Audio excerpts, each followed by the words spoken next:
for the National Committee on Transport over progress made so far in the implementation of the recommendations of the committee's report of the inquiry into the proposed Kenya Airways privately initiated investment proposal to Kenya Airport Authority that was tabled before the National Assembly and adopted.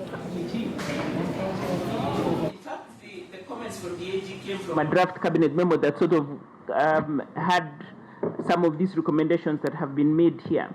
And the AG was then coming back to say, but have you thought through these things critically, and these are some of the issues that you need to look at. So he was responding to a draft cabinet memo that got to cabinet. Somehow we all don't know how it got there, but it got there.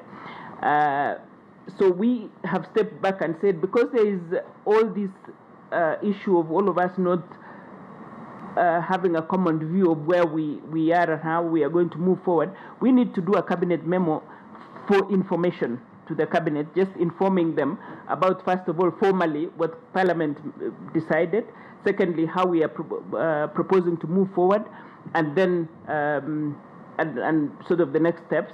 And once we have now the transaction structured properly and for implementation, we'll go back to the cabinet with now saying that these are the implementation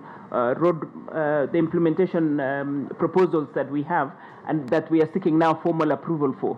So this first cabinet memo is an information cabinet memo to bring all of us on the same understanding of where we are with the transaction and how we intend to move forward.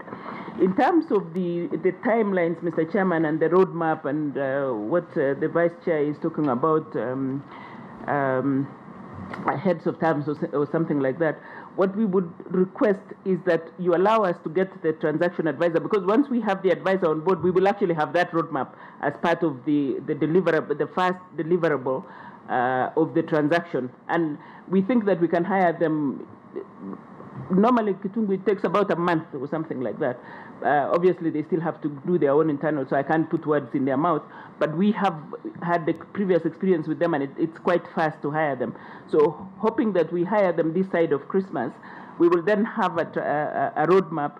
And I can assure this committee and the chairman of KQ that actually, I think within 6 months of having them on board, we should actually be able to deliver some of this because.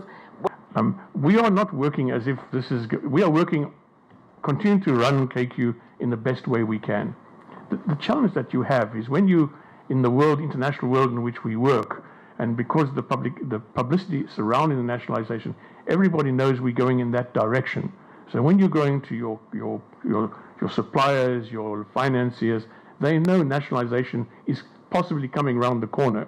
So we have to deal with that. So we can't.